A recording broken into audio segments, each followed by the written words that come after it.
let's go. We got a few minutes here. Where's our bumper music? Let's do some Davos Watch.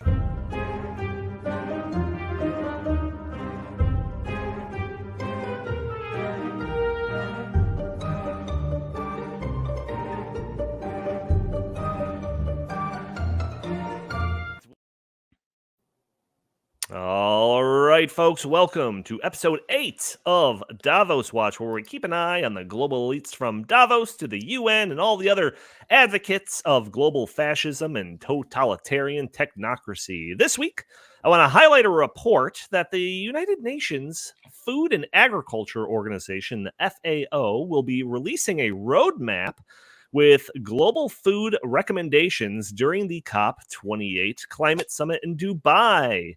So, reading from an article discussing the matter, it says, in a first-of-its-kind document, the agency will call upon nations that, quote, overconsume meat to limit consumption to reduce greenhouse gas emissions. The UN's FAO claims that 14.5% of all anthropogenic greenhouse gas emissions come from the livestock sector. So, despite the fact that the U.S. agriculture only accounts for 1.4% of greenhouse gas emissions. And despite the fact that China is currently producing more greenhouse gas emissions than the rest of the developed world combined, it's you that they want to limit, and it's you that they want to eat less meat. This should remind you of other plans that we've discussed on this podcast before that have come out of organizations that are aligned with these sort of globalist agendas. We discussed in episode 1 of Davos Watch the C40 Cities plan that established, quote unquote, ambitious goals of zero meat for the citizens in urban centers.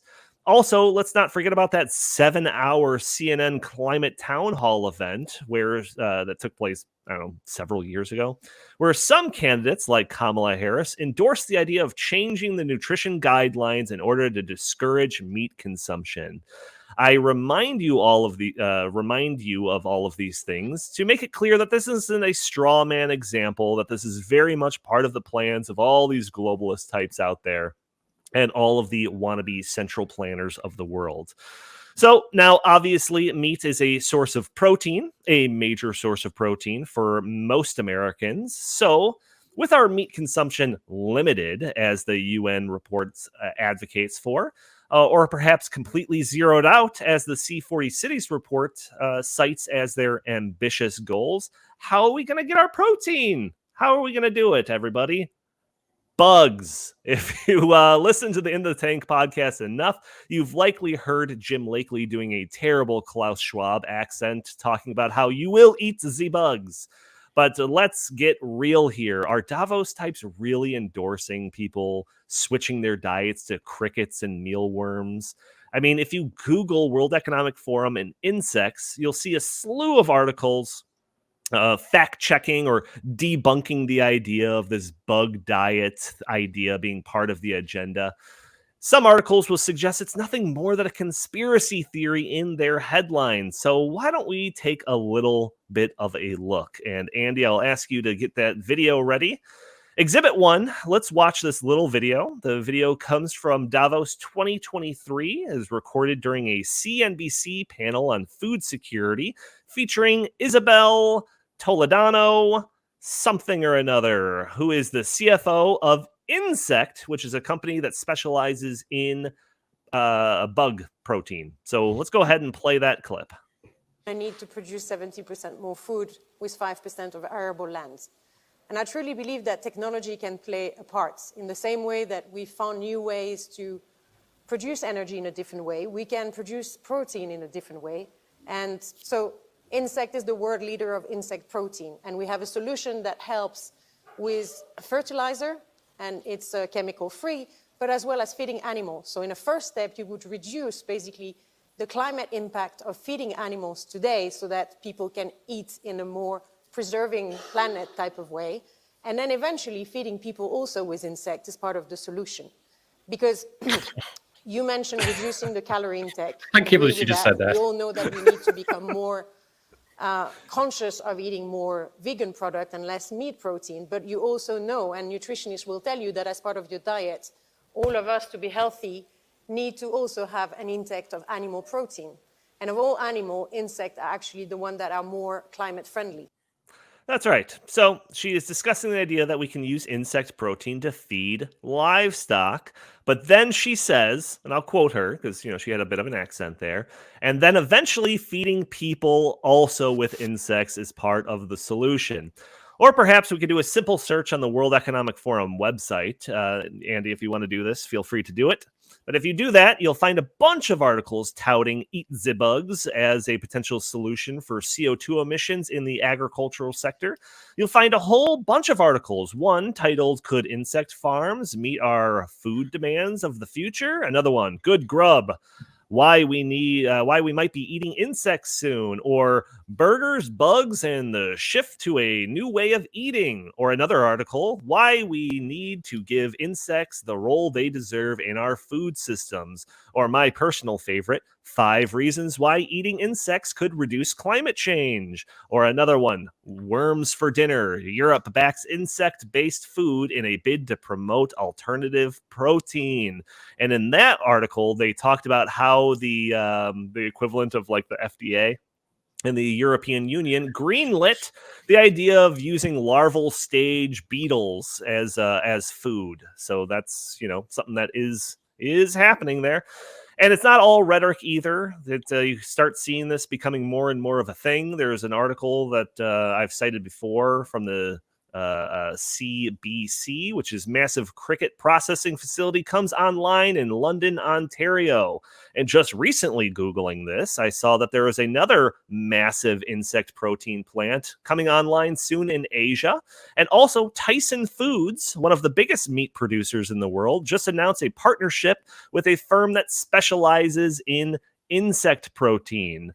So the trend line is there. The World Economic Forum has been advocating this sort of thing for years. We're starting to see more of this popping up in industry, and now established firms in the industry, Tyson Foods, are getting on board. And just to drill down a little bit more into Tyson Foods, in 2020, Tyson Foods announced the Coalition of Global Protein, a multi-stakeholder initiative at, guess where they announced this coalition? Davos Summit, hosted by the World Economic Forum back in 2020.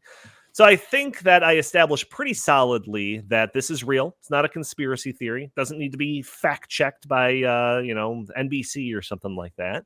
And that's good enough for me for this segment of Davos Watch. But I do want to do a little bit of speculation about where this trend line goes next. So first off, I think the trend will continue for a while in the realm of established firms getting more and more on board with this sort of thing. The infrastructure is already there. ESG alone is surely enough to incentivize other companies to chase this so-called sustainable path. Beyond that, I think we'll see increased government action that will push society further down this path towards, insect meat. At first, there will be restrictions and regulations that make livestock cultivation more expensive. That way, that insect protein will be increasingly cost-effective as an alternative. And then we'll see direct subsidies that promote the production of insect protein. And all of this government action will be proposed and enacted with climate change as its justification. But this is the end of my monologue for this edition of Davos Watch. I'm going to continue to try to do an episode of Davos Watch every week in an effort to shine a light on the plans of the globalist technocratic tyrants and the wannabe central planners of the world. Justin, this is a topic that when I first started hearing about this eat the bugs thing, probably a year and a half ago, I was like, oh, okay, this has the aura of one of those like chain emails that gets forwarded to you by your aunt or something like that. Let me actually look into it a little bit. And then I was blown away by just the sheer amount of,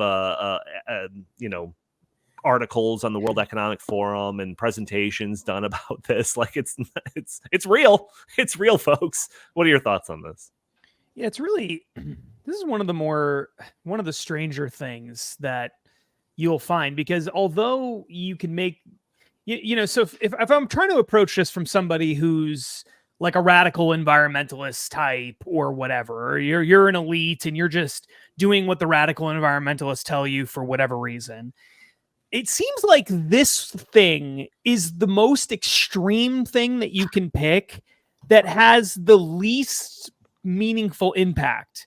And that makes it bizarre. It makes it a bizarre choice. Like, it's obviously people don't want to do it. Obviously people find it gross, because if they didn't find it gross, we'd already be eating lots of bugs. The reason we don't is because we think it's gross, right? Correct. So to choose that when it has such a small relative impact on the total, on the issue itself, even if you accept all the premises that they buy into, is what makes it so strange. And I truly do not understand why they've thought this was a good idea to go all in on this. But they have. And as you pointed out, the evidence is overwhelming that this is a growing movement amongst the elites and amongst people in industry and elsewhere to try to move more toward, bugs as food, insects as food. And it's just so bizarre. One thing I wanted to pull up, because I want to prove that this is not, I want to prove the point that this really doesn't make sense in terms of, even if you accept their underlying premises. So the reason why they say that this eating meat is so problematic is because of the methane emissions associated with having livestock. Okay, that's the primary reason for it, right? What's really interesting, though, is that there is methane emissions are a greenhouse gas, and some scientists, many scientists believe that methane emissions have a greater impact on global warming than CO2 emissions do. So even though there are not a lot of methane emissions relative to total greenhouse gas emissions, they have an outsized impact. So if we can reduce methane emissions, we can lower global warming over time. That's the theory, right? Well, methane emissions over time in the United States have been going down already, even without people switching to bugs. So from 1990 to 2021, which is the most recent year we have data, they dropped by about 14% total methane emissions. The largest chunk of methane emissions is not from agriculture. It's from industry. Okay, so the largest chunk of it doesn't even come from agriculture, and it's been dropping anyway. What makes this even weirder and crazier is, so we've already seen methane emissions go down by about 14%. In the last few years, it's also been going down. So we're trending down recently as well in terms of the agricultural sector, right? What makes it even more strange, though, is that China's methane emissions have skyrocketed over the same period of time, so much so that even if we eliminated all meat consumption in the United States, everybody in the United States stopped eating meat, that whatever you would save in methane emissions would basically go away in like a year or two of just China continuing its increase. Do you know it has a bigger methane footprint than livestock? No, what? Tell me. Rice paddies.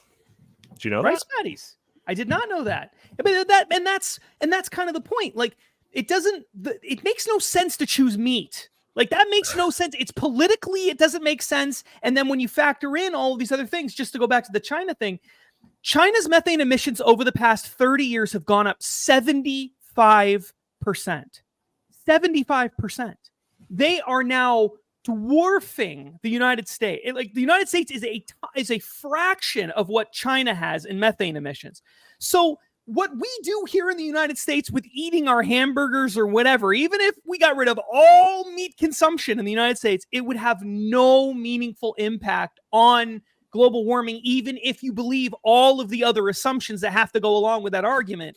And so why would you choose something? And I guess this is my point. It's a serious question, because I truly do not understand the answer to it. If you're an elite, you're a Western elite, you're Joe Biden, you're the Davos people, whatever, why would you choose one of the most politically unpopular things you could possibly think of, asking people to stop eating meat? For Americans, that's like, that's a huge, huge problem. There are people who would rather amputate a leg than stop eating meat, okay? So to do that, a wildly politically unpopular thing, also that you can have zero impact on global warming, even if you buy all the other assumptions, and even have zero impact or very little impact on methane emissions specifically. It just makes no sense. Methane emissions aren't even the primary thing in greenhouse gas emissions. CO2 emissions are a bigger part of it. So none of this makes any sense. And I can't understand why elites would ask regular people to do something that they hate in such an extreme way for almost no payoff. And you could say, well, it's some cronyist corrupt thing. And it's like, but there's no money in bugs. Not that much anyway, relative to other things. That makes no sense. Go ahead, Chris. I think I have a guess as to why they're doing this. I think it's simply because if they can humiliate people to the degree to make them eat bugs instead of meat, I think they think that they can get them to do anything. I think it's really just that simple. And Donnie and Justin, I mean, you guys remember the early 2000s shows like Fear Factor, where one of the worst things to do was to eat bugs. That's a good point. And people, would turn down tons and they would tons jump of money off cliffs. because they would set themselves on fire, but they wouldn't eat a mealworm. Right. But I think that what the calculation that they've made is, man, if we can get people to stop eating meat and literally shove bugs in their mouth, we'll get them to do anything in the name of climate change. Funny? I really think that's what this is about. I've actually seen a couple of stories, and take this with a grain of salt because this could just be like online trolling or something like that. But it appeared to me, based on a couple of things that I'd seen, that there are already like PETA type groups that are like sounding the alarm on some of these like insect protein manufacturing plants because of their mistreatment of bugs. So if they think they're gonna like end around like like the PETA people and all these like animal activists by just like targeting bugs, I think they might have another. No, but I strongly think that this is about, changing people's behaviors. If you can get people to change their diet, that's one of the things that people are probably least likely to change. You can get them to change their, the car they drive or like how they live, and just anything. If you can get maybe this is one of those negotiation in their things. mouth. Maybe this is what that's why they're setting the negotiation high. Exactly. And then like, all right, you could eat meat, but you got to give away your car. That's actually probably one of the better explanations that I've heard for why. That might be the best explanation I've heard.